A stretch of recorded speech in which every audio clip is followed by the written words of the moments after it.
Greetings world builders, I'm Anto and today I'm going to be showing you how to import hand-drawn maps into Wonderdraft. A lot of people during the early part of their map making process like to draw by hand, and I know that I particularly like drawing my landmasses by hand because I find it easier than doing it digitally, especially if I don't have access to a graphics tablet. Well, today I'm going to show you how you can take your hand-drawn starter map and transfer it into Wonderdraft to start adding detail and make it really pop. If you're new here, don't forget to hit that subscribe button and ring the notification bell because I release new RPG and world building related content every single Friday.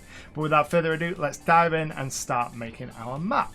Now you can see here that I have already scanned a version of my map in. When you draw your map, you want to either scan it in on a scanner or take a picture of it with a fairly high resolution camera. Once you've done that, I like to up the contrast quite a bit because Wonderdraft works off the contrast between the white and the black areas. So I really ramp up the contrast to make sure my coastlines are nice and defined.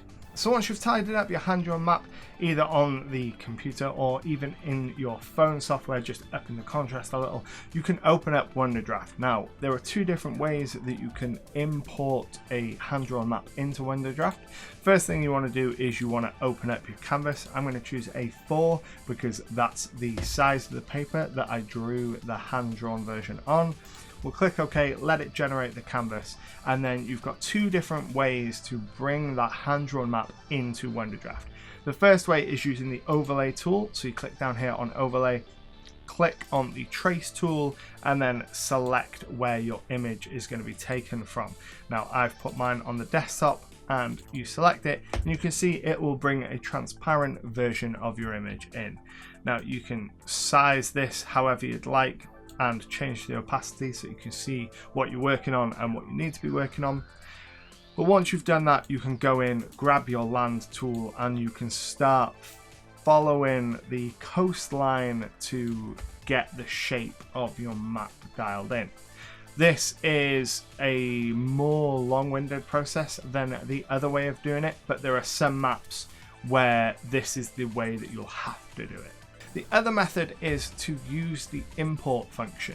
Now, if we just go back into our overlay and drop our opacity like that, we can click on import and it will allow us to select the digital image to import into Wonderdraft. And Wonderdraft will do some computer wizardry and it will give you a version of that map.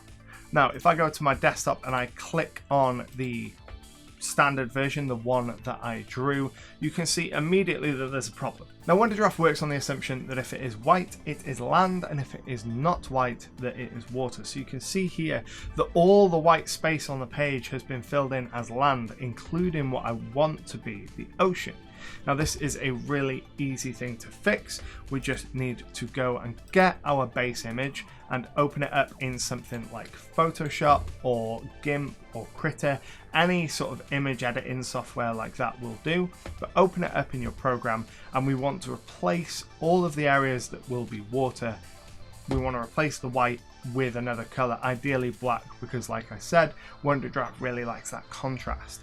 So we're going to just quickly duplicate this background layer here so we can delete that, and then we're going to insert a new layer and we're going to fill that layer with black,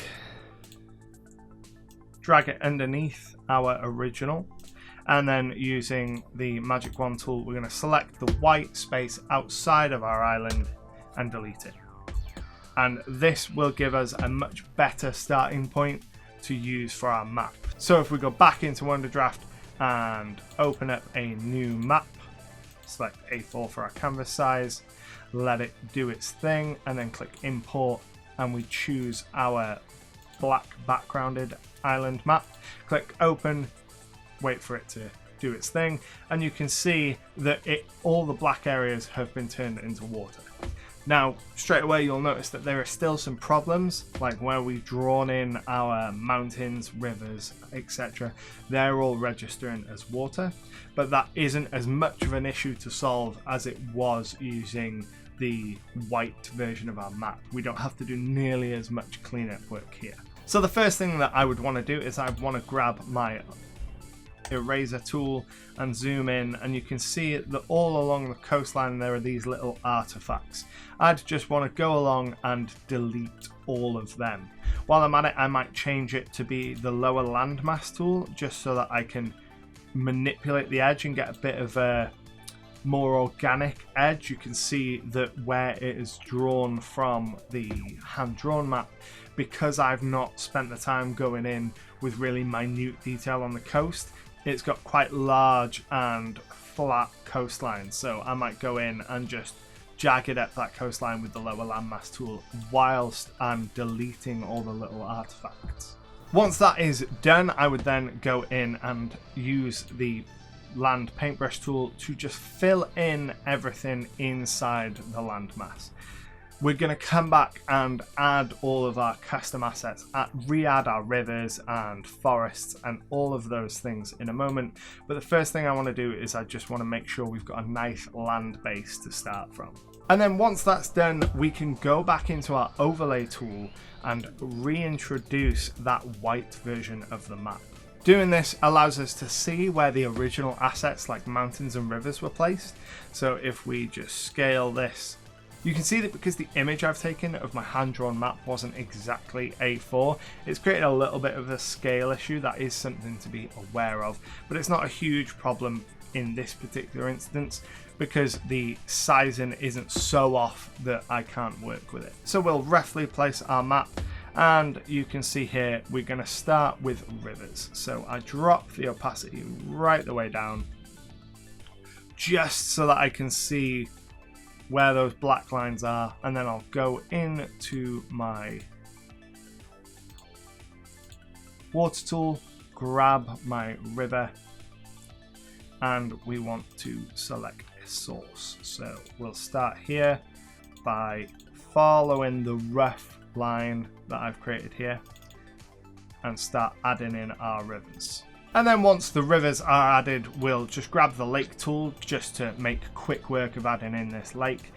We'll just fill in the rough area of the lake here, and then we'll go back in and tidy that up afterwards.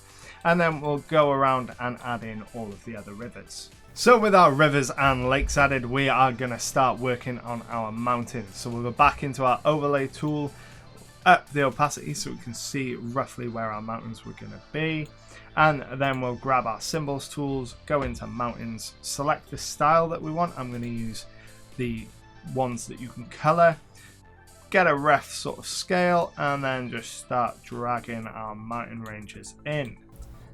And then we go back into our overlay tool and drag the opacity down and take a look. And the only thing that we need to do now is add a forest. So we'll head on in there, grab our symbol tool, just up the opacity of our map a little bit, grab our symbols, and we will choose some paintable trees, and we'll just go in and add our forest. So after adding the mountains and the forest that was present on the map, you can see that with only maybe 10 minutes worth of work, we've taken that hand-drawn map and created a digital version, and everything is already looking much nicer. From here, you would follow the process I've talked about in previous videos, which I will link above, for completing your map, adding ground cover, adding all your details, adding cities. But this is a really great starting point if, like me, you like to use pen and paper to get your map started, and then pull them into Wonderdraft to really start to polish them up and finish those maps. I really hope you enjoyed this video. If you did, don't forget to hit that like button, and if you're new here, hit that subscribe button because I release new RPG and world building content every single Friday. But until next time, folks, happy gaming. If you're new here and like what you see, make sure to hit the subscribe button. I release new RPG related content every single week. And if you enjoy what I do here, consider supporting me on Patreon. You get access to behind the scenes video, early access to the regular videos, exclusive content, and a whole bunch more. And if you want to keep watching, I've got a couple of videos over there that you might enjoy. And until next time, happy gaming.